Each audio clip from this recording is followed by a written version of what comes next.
Welcome back to another video, and today we have an exciting one for you. We're coming back with another college football video. What we're going to be doing today is 247 Sports released 10 bold predictions that they made for the college football season. I'm going to be looking at them. I'm going to be reacting to them, letting you know what I think. This is my first time reading over these, so this is going to be initial reaction, what I think to these, how bold I think they are, how much of a chance I think they have of happening. So let's jump right into this, shall we? In the first one, at number 10, they have UNLV seals the Group of 5 berth to the college football playoff. I really don't think this is that bold of a prediction. I like this one. UNLV is a top 25 team in a lot of preseason metrics. The big thing for them is Alex Orji comes in at quarterback. They bring in Dan Mullen, who I think is a really good coach, really good offensive coach. He fits in well with UNLV. Alex Orji, can you get a little bit more out of him in the passing game? We know he's a great athlete. We know he showed flashes at Michigan last year when he got a chance to start, but he really struggled to throw the ball. But UNLV runs an offense. We saw him last year. They like to incorporate the quarterback run a lot already, and they're a run-first heavy team anyways, and they even run some option-style stuff at times. So I think he fits in really well to that offense, which Dan Mullen could bring a different offense to that system. But they also brought in Anthony Calandria, who is a really good quarterback, and I wouldn't even be surprised if he starts over Alex Orji, and he really can throw the ball, and he actually had some really good moments at Virginia. But I still think, I don't know if they would be my pick. UNLV would be my pick. I still even think I like Boise a little better than them, but I don't think this is necessarily a crazy bold prediction. But I think Dan Mullen was one of the more underrated hires of the offseason, and I don't think this is a crazy pick. Next, we have the season produces another first-time college football playoff champion. And again, I like this. And I think that the team that is best suited to do it would be Steve Sarkisian right here in Texas. They may even be my favorite to win it right now. I feel really good about Texas coming in. I love Arch Manning. I know that he may be getting hyped up a little too much from what we've seen play of him. And it's not even a name thing for me. I just think he's a great player. I think he's a great athlete with a great arm, and they have tons of athletes around him. And then obviously have Dan Lanning down here in Oregon with a good chance to win it. As you can see, they're also listing Brian Kelly and obviously Penn State, who is the preseason #1 team. I don't think this is a crazy prediction that we would see another first-time college football playoff champion next year. There's so many teams that are really good that have a shot to win the Natty that, could go in and do it next year. And then obviously Marcus Freeman and Notre Dame came so close last year with what they did, but I don't necessarily think that Notre Dame will be back. Notre Dame, I think, will be a playoff game again next year. I don't expect to see them in the national championship game again. But to me, I think the guy pictured Steve Sarkisian has the best chance. Texas is 100% going to be in that mix again. I expect them to be in the Final Four.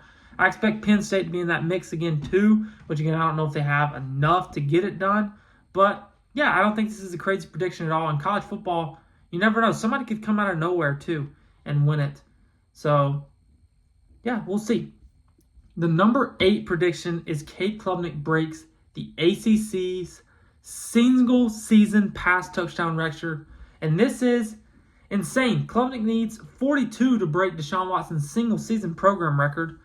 It doesn't list what the ACC record is for a single season, but if Deshaun threw 41, we know he at least needs to throw 42.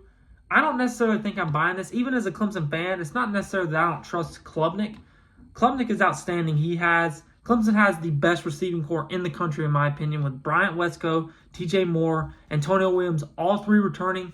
But I think that as a Clemson fan watching Clemson, if Clemson is beating people by a lot, they're not going to leave Cade in there to stat pad. And I think that's the biggest reason that I think that Cade doesn't break this record.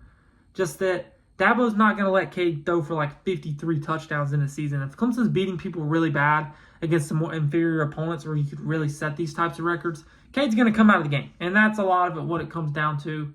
And a lot of it's just luck, too, because when Clemson gets down in the goal line, they're not just going to force Cade to get passing touchdowns. They're going to let their running backs punch it in. So I'm not necessarily buying this, not because I don't think the situation's good enough and he doesn't have the talent. I just think a lot of things would have to go perfectly right. But again, this is a bold prediction, so I don't hate it as a bold prediction from 247 Sports. Number 7, Alabama rebounds as SEC champion. And I like it as a bold prediction, but I'm not necessarily buying it. I think that the uncertainties at quarterback for Alabama, I like Ty Simpson. I think he's good, but I think there are more. I think Alabama's like the 3rd or 4th best team in the SEC. I think that Georgia is still a better team than Alabama. I think LSU is going to be a better team than Alabama this year. I think Texas is a better team than Alabama. I think there's just too many teams that I would put ahead of them for me to predict Alabama to win the SEC championship. And again, I think that Ty Simpson is good, but I don't think that I don't think Ty Simpson is going to lead Alabama to an SEC championship. I really do trust in Kalen DeBoer. I think Kalen DeBoer, if Bama gives him a shot and they stick with him, has a good chance to bring that. He's probably going to win. In my opinion, I think he's going to win a national championship there one day. That's my bold prediction for Kalen DeBoer. I just don't think it's next year. But I do think if you give him time, Bama fans, he's going to be really good at Bama. He is a fantastic football coach. He's going to win a college football championship one day. I just don't think it's next year. Number 6, Big Ten flexes 6 9-win teams. And wow, that is a lot. I don't know how I feel about this. Just because, again, that feels like a lot of things have to go right. I would have to, fully examine the schedules and see who's playing who, and that's just a lot to keep up with. But I do think they have a lot of talented teams. I can name off a few the teams that I think have a chance to win 9 wins. I think Oregon's going to win 9 games, obviously. I think Ohio State's going to win 9 games. I think that Michigan has a chance. I think Michigan is going to be at either 8 or 9 wins next year. I think they're between that 8 to 10 range, so they could definitely do it. I think Indiana wins 9 again next year. If you have watched my other videos, you know that nobody is higher on Fernando Mendoza than me, the Indiana starting quarterback coming from Cal. I think he's going to be one of the better quarterbacks in the country next year. I love Indiana. Illinois could definitely do it again, but I think 6, the idea of them getting 6, I don't buy that. That's a lot. I mean, that would have to be, because a lot of these teams are going to play each other. They're going to beat each other up. I feel like that's a lot of things that have to go perfect. But again, as a bold prediction, I don't hate it, but I don't buy it.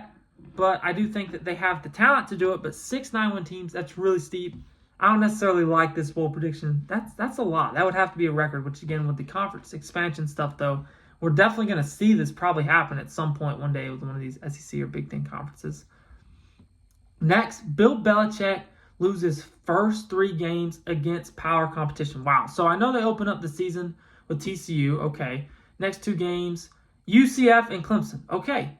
So I can definitely see this happening. I think North Carolina is going to lose to TCU. I think TCU is a legit college football playoff contender next year with Josh Hoover at quarterback. I think he's going to be one of the better quarterbacks in the country. Go check out my college football quarterback tier rankings. I had him as one of the better in one of my higher rankings.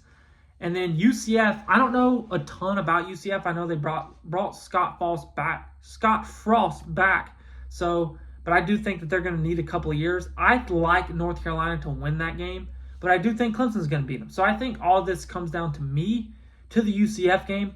I think personally they handle UCF, so I don't think this comes to fruition. I don't even necessarily think this is crazy bold though, because TCU to me is a clear better team than North Carolina. And I think that Clemson obviously is a clear better team than North Carolina. So I think this just comes down to, I think UCF can beat North Carolina, which is what this prediction is saying to me, which North Carolina can beat TCU. That's not a crazy. So the idea of them losing all 3 to me when they have 2 that are winnable, I don't think that happens. I definitely think it's possible, but I'm going to come out with my prediction. I think they beat UCF in that second game. That's what I think happens with North Carolina and Bill Belichick, but I'm not necessarily crazy high on them next year. They did bring in a really good transfer quarterback, the kid from South Alabama. I forget his name, excuse me, but he's a really good player. They brought him in, but I'm not necessarily high on North Carolina next year. I think they win 7 games, maybe 8. I think they're that 6 to 8 range, but I think they beat UCF. Number 4, Ole Miss QB Austin Simmons goes to New York. Yes, I love this prediction. If you watch my last, I can't remember, it was if you go watch my college football reacting to the top 25 rankings video, I love Austin Simmons. And the reason I love Austin Simmons, one, there wasn't much you got to see of him last year. Go turn on the tape against Georgia. I know it's so limited. He looked so good, so calm coming into that big game, led a scoring drive. And 2, the reason that Lane Kiffin did not even entertain going into the portal to look tells me everything I need to know about Austin Simmons. I trust him. I don't think he's going to be in New York, but I think Ole Miss is a legit college football playoff contender next year. I think that's another team that I believe is a little better than Bama, and I think Austin Simmons is going to be one of the best quarterbacks in the conference. I am so high on him. I think Ole Miss fans have to be so excited about what he's going to bring to the table. That's more of my more bold predictions. I would believe that I'm on plan with this. I haven't seen a ton of hype coming about Austin Simmons, though. A lot of what I've seen is Jackson Dart's going, Ole Miss, is going to fall off. I'm right in line with this. I don't think he's going to go to New York, but I love this as a bold prediction. I love Austin Simmons. I think he's going to be one of the better quarterbacks in the SEC and maybe even in the country next year. And I think Ole Miss is going to pick up right where they left off on offense. I think he's great. So I really like this. Number 3, Dylan Edwards spearheads Big 12's top rushers. Okay, I don't mind this at all.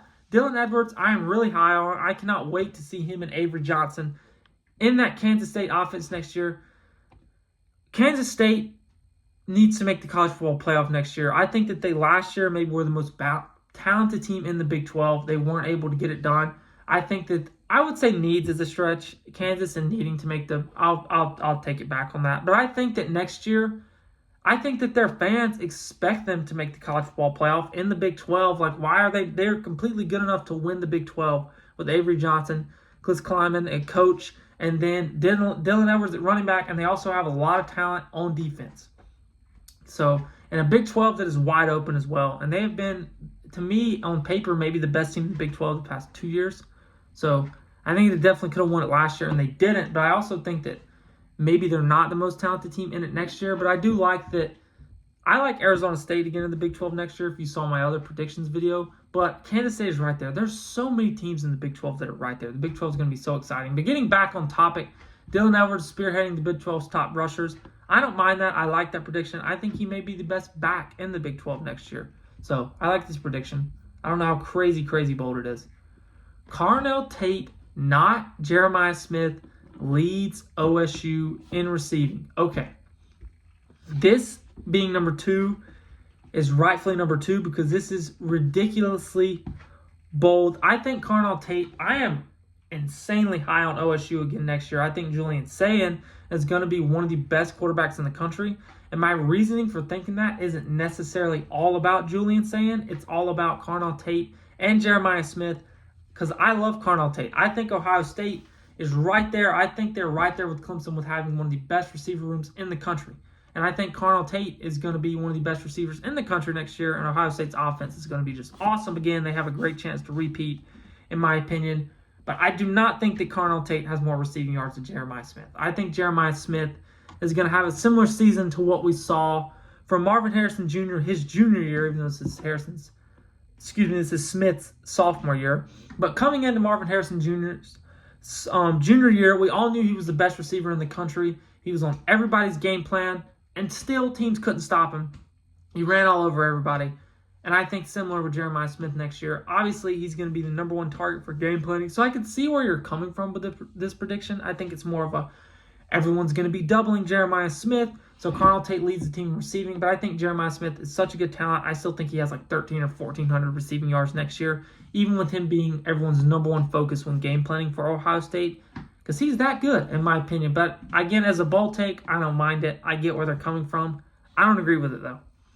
Number 1 bold take, Dakereon Moore is 2025's breakout true freshman. So a plethora of 5-star freshman wide receivers dominated the national landscape in 2024. And while the 2025 cycle doesn't have the sheer numbers of threats, and it's talking about guys like Ryan Williams and obviously Jeremiah Smith last year, Oregon's Dakereon Moore, the number 9 player and top-rated pass catcher in his class, should immediately enter into a featured role offensively behind Evan Stewart. Okay, I don't necessarily think this is a crazy bold take, like if they're saying he's going to be the best freshman wide receiver, but I guess if it's saying, like, by the headline, it's saying that he's 2025's breakout true freshman, saying that he's like, is this saying that he's going to be the best true freshman in the country? If that's the case, that's crazy bold because he's probably not going to be the best wide receiver on his team as they list. He's going to be behind Evan Stewart, who will be one of the best receivers in the country. But I do think that Dakereon Moore will make an impact at Oregon next year as a freshman. I think he's going to play a lot. I think he maybe has a great chance to be the best freshman wide receiver in the country. But as far as a bold prediction goes, like just what it's listing, like Dakereon Moore, number 9 player in the country, best wide receiver recruit, is going to have a good freshman season and break out. I don't think that's a crazy bold prediction. I think that, you know, all Oregon fans, and if you're keeping up with college football recruiting and knew this guy in high school, you kind of agree with that as well. So I think we could have maybe had a little more fun with our number 1 prediction. But if this is saying he's going to be like the best true freshman in the country. Let's read it like that. Let's say that they're saying he's going to be the best true freshman in the country. I don't agree with that. I think there's going to be some more guys that have more of an impact than him.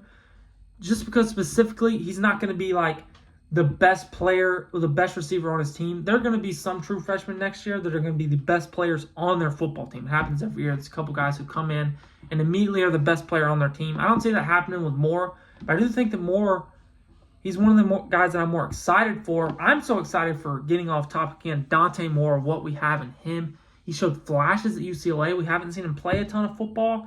I think Oregon is talented enough to win a national championship next year. It all falls on Dante Moore. And when I say all of it, I mean all of it in a sense of he is the piece that can either set them back or put them over the top, depending on how he performs. But I think Carey Moore will be a really good player. And that wraps it up reacting to 247 Sports' bold predictions for the college football season. I liked making this video. I liked what 247 had to offer.